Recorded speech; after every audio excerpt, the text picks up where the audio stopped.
So Mark Ferrandino, Markferrandino, and Deputy Superintendent of Operations for Denver Public Schools.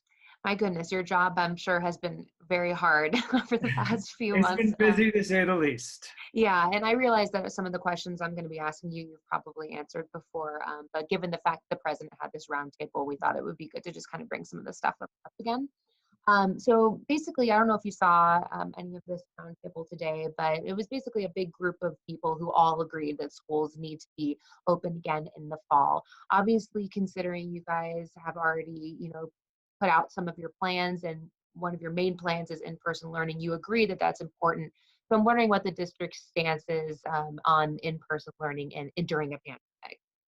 Yeah, we have been really working closely with local health officials and the Metro Consortium health officials to determine what is the best course of school starting in August. And we've been working also very closely with other school districts in the metro area as well. We started working on a hybrid model where kids would be in a few days a week and then remote some days. And as we work through that, health officials changed the guidance that gave us more comfort given what they're learning from other countries and the spread between children or the lack or less spread between children than, let's say, the influenza virus, that they felt more comfortable with recommending fully reopening with significant health precautions.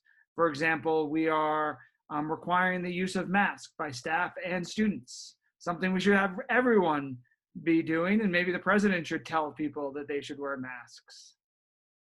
And a lot of what was said in this roundtable was just this idea of in-person learning is so important to a child's development and the learning process in general. It's much harder to do schooling for everybody online. Is that part of your decision too, to have in-person learning next semester?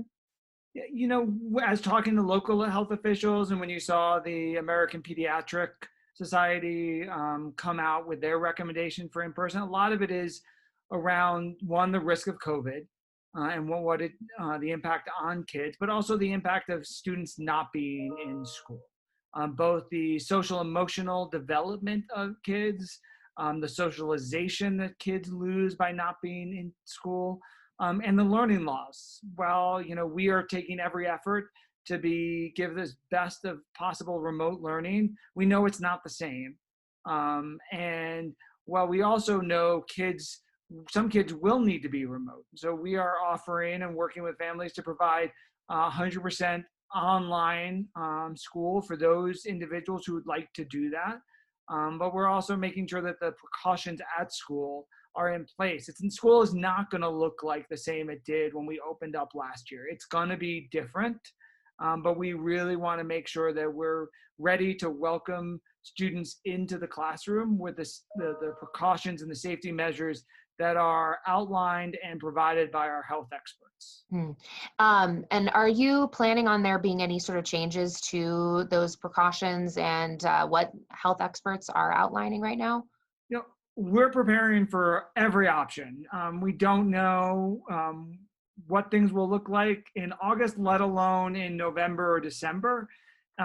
We are working on 3 plans, fully in person with health precautions, the hybrid model we've talked about, as well as fully remote. And we could move between any one of those 3 based on the case level of COVID and the health guidance that we're getting. And as health officials get more knowledge of what is impacting the spread of COVID, we will adjust the way we are doing our precautions to make sure we're putting in the best science-based precautions. For example, there is a lot of talk right now around ventilation systems and being indoors. One is we're going to encourage people to be outdoors as much as possible, but we are talking to our board this week about investing over $5 million to review, input new filters and upgrade filters within schools, as well as making sure that our systems are optimized to make sure that we have the maximum airflow going through our buildings.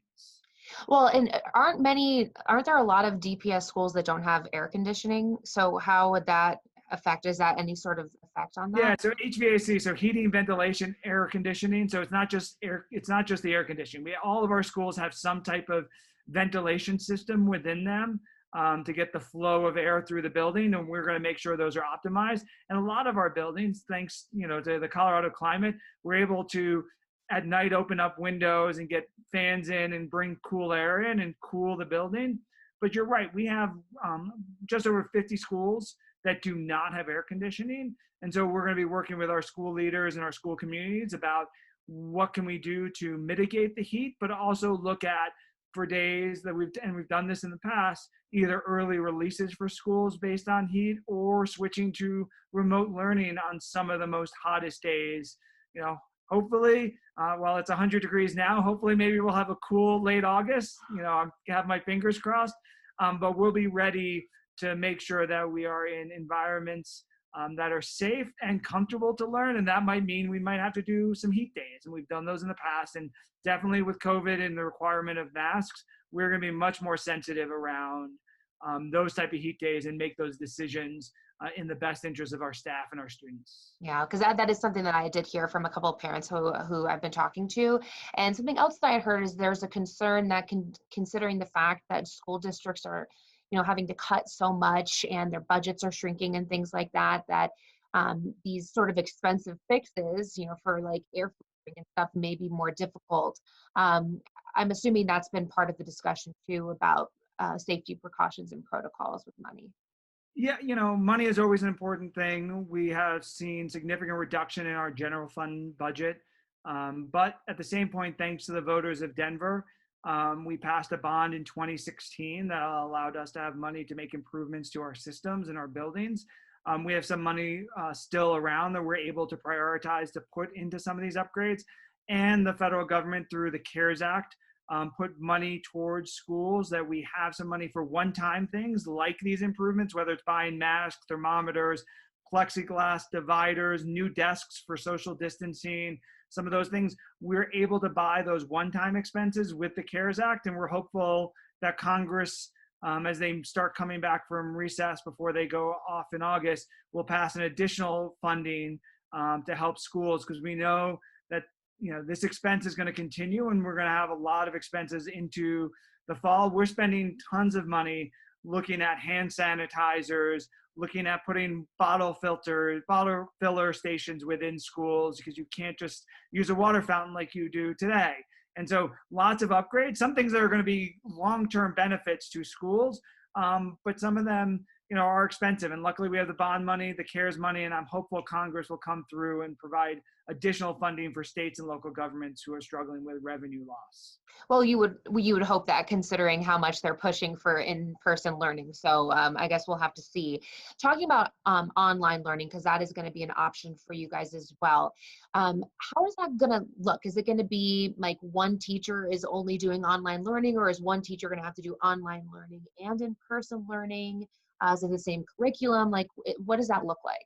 Yeah, we're still working through that. Right now, we have a survey out to all DPS families. And so if you're a DPS family, please go to our website and fill out the survey on if you would want to come back to school full-time or if you would like the online option. And we're looking at how that breaks down across schools to see how we would provide the online education for those who would like to choose fully online. We definitely are very sensitive to teachers who are going to have classrooms and they are going to need to focus on those students. And then how do we supplement the online education with other teachers, whether it's teachers who need accommodations for health reasons, whether it's schools that have lower enrollment and more people online, do we shift? But we're really trying not to have teachers do both remote and online. That was an option in the hybrid model, because you would have kids in some days and not in some days. But in the fully in person, we're looking at how do we support that online with dedicated teachers, just like we have dedicated teachers in the classroom. And while we're talking about teachers, if there's a teacher out there who doesn't feel comfortable going into a classroom for whatever reason, are they going to have the option to go just to teach online only, kind of like students have the option to just go to school online only? So we have put out a call to all DPS staff and districts across the country, and I know across the region are doing this, for accommodation. So if a person is in one of those risk categories, they can ask for accommodations, and then we'll look at how we can meet those accommodations. So we're getting those requests, processing those requests, and figuring out what are the accommodations, whether it's teaching online, whether it's increased health and safety protocols within their classroom, all those different things we are working through now to make sure that we're supporting both our students and our staff.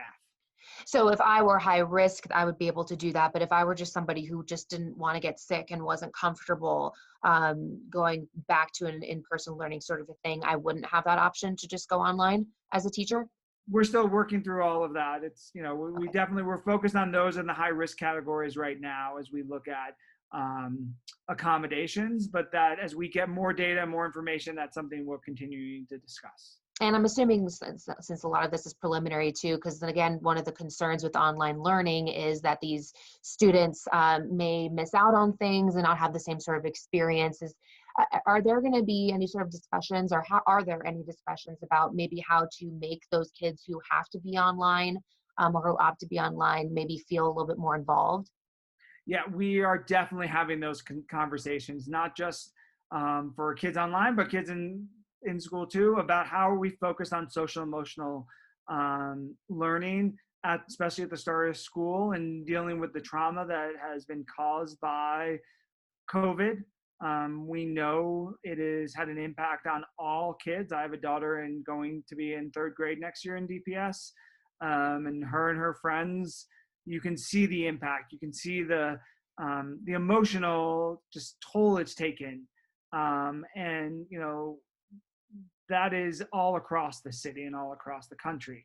And so, really focused on how do we deal and care, how do we care for students and their well-being and their emotional state as they come into school and through the school year is definitely going to be one of our big focus, both for those in person and those online. And I'm assuming we still don't know whether sports are going to come back or that kind of stuff, right? Yeah, we've started to allow some practices based on CHASA's guidance, but we are still working with CHASA and other school districts to figure out what, if any, sports will be able and what they will look like. They likely will not be the same as what they were last fall, but we know kids need activities, and sports are important. I played sports when I was in high school. It's an important part of especially the high school experience, and we want to make sure we can provide those sports in a way that is safe. And so we're going to lean on both local health officials and CHASA to help provide guidance on how we can move forward. And my last question, unless you think there's anything else that's important to add, is about kids who might want to do or need to do the online learning part of all of this, but might not have the resources to make that happen. I know that you guys, I believe it was when you guys closed originally and went online, you were sending technology to those kids, correct? Yes. Okay, and I'm assuming that's going to be part of the plan for next semester. Yeah, we are going to continue to ensure that kids have access to Chromebooks as they go through the school year, as well as we have provided hotspots so that people have internet access as well. We plan to continue that because we don't know if at some point either a school, a cohort within a school, or something larger like the whole district might have to go to remote learning based on caseloads of COVID. And so we are going to make sure that kids have technology to be able to switch through different types of models throughout the first semester. And hopefully that's all it is. But we'll be prepared for the full year of supporting kids with shifting in the models. Interesting. Okay. Is there anything else that I may have missed in all of this? I think the biggest thing is that we are going to, as a district, continue to rely on local health officials to make the determination of what is the best way to educate our kids in Denver. We're not going to listen to, what the president says. We're going to listen to our local health officials who have knowledge about what's going on the ground and are working through the science to help give us the guidance to be able to open up school in a safe way for both our students and our staff. And at this point, I mean, we have seen a little bit of an uptick, but you guys are still confident that we'll be able to do in-person learning here in a month or so. Based on what we're seeing in our conversations with the health guidelines, we feel the health officials, we feel good that we'll be able to open up fully with the health precautions, but we are definitely planning on other options in case we see changes in the level of COVID that would mitigate, would necessitate us making those changes.